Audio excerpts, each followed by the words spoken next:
Chapter 48 पर्यावरण संतुलित रहे। एक लकड़हारा जंगल में हरे पेड़ों को काट रहा था। एक जैन मुनि ने देखा तो वे बोले, वत्स, क्या तुम नहीं जानते, इन पेड़ों में भी जान होती है, वे भी जीना चाहते हैं, इन्हें मत मारो। लकड़हारे ने ठोस स्वर में कहा, यही मेरी आजीविका है। मुनि ने वात्सल्य भरे स्वर में कहा, बंधु, आजीविका हेतु सूखी लकड़ियां भी पर्याप्त है।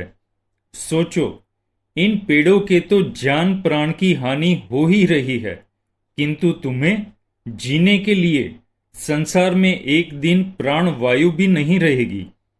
एक दिन तुम्हारे भी पाप का घड़ा भरेगा। इतना ही नहीं, पर्यावरण का संतुलन भी बिगड़ेगा। मुनिराज के वचन लकड़हारे के भीतर समा गए और उसने न केवल अपनी आजीविका साधन बदला, बल्कि प्रायश्चित हेतु नए पेड़ लगाने का संकल्प किया। साइलेंट मैसेज यह है, सभी जीवों का जीवन परस्पर एक दूसरे के सहयोग पर आधारित है। अतः जीव जीव का आहार नहीं, आधार बने। पर्यावरण संतुलन भी अहिंसा का एक रूप है। पर्यावरण का असंतुलन सबसे बड़ा कारण हिंसा है। अतः अहिंसा से ही पर्यावरण सुरक्षा संभव है। इसलिए अहिंसात्मक वृत्ति से मानव अपने समान ही अन्य सभी जीवों को समझे और सभी के कल्याण की मंगल कामना करे। यदि वह किंचित भी किसी प्राणी को नहीं सताएगा, नहीं तड़पाएगा, तब उसका जीवन भी सुखी होगा, साथ ही पर्यावरण भी संतुलित हो जाएगा।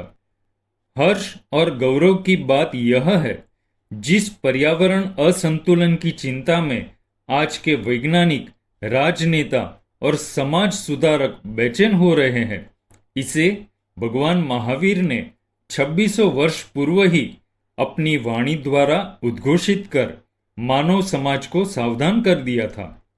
एक बार विचार करो, पर्यावरण संतुलन के लिए क्या करना होगा? क्या अहिंसा परमो धर्मः का नारा लगाने से पर्यावरण सुरक्षा होगी? क्या अहिंसा विषय पर धारा प्रवाह प्रवचन देने से पर्यावरण सुरक्षित रहेगा? स्पष्ट है, अहिंसा का नारा एवं प्रवचन धारा के साथ मानव मात्र को अपना जीवन अहिंसामय बनाना होगा। अपने हर भाव और क्रिया को अहिंसा मुखी बनाना होगा। यह मत भूलना, पृथ्वी, जल, अग्नि, वायु, वनस्पति और भूमि पर चलने फिरने वाले, आकाश में उड़ने वाले, जल में तैरने वाले सभी जीव परस्पर एक दूजे के उपकारी हैं। इतना ही नहीं, वे मानव के लिए भी हितकर है और अपनी अपनी क्षमता, शक्ति और विशेषता के अनुसार पर्यावरण को भी संतुलित रखते हैं।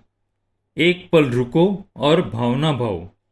पृथ्वी, पानी, अग्नि, हवा और वनस्पति आदि सब एकेंद्रीय जीव मेरे 10 प्राणों की सुरक्षा कर रहे हैं। अतः मैं उन जीवों के प्रति उपकार भाव रखते हुए उनके लिए मंगल कामना करती हूँ। सभी जीवों का कल्याण हो और उन्हें भी आत्मस्वरूप का भान हो। मौलिक बात यह है, पृथ्वी, पानी, अग्नि, हवा व वनस्पति के रक्षण से ही पर्यावरण संतुलन स्थिर रह सकेगा। अतः मानव मात्र का कर्तव्य है, वह किसी भी जीव को न मारे, न मारने की प्रेरणा दे तथा घातक की अनुमोदना या प्रशंसा भी न करे, वरना इसका भयंकर दुष्परिणाम संपूर्ण संसार को भोगना पड़ेगा। महसूस करो, इस विश्व में आप अकेले नहीं हो। आपके आसपास जीव अजीव दोनों का पर्यावरण है। अतः दोनों का अस्तित्व स्वीकार करो।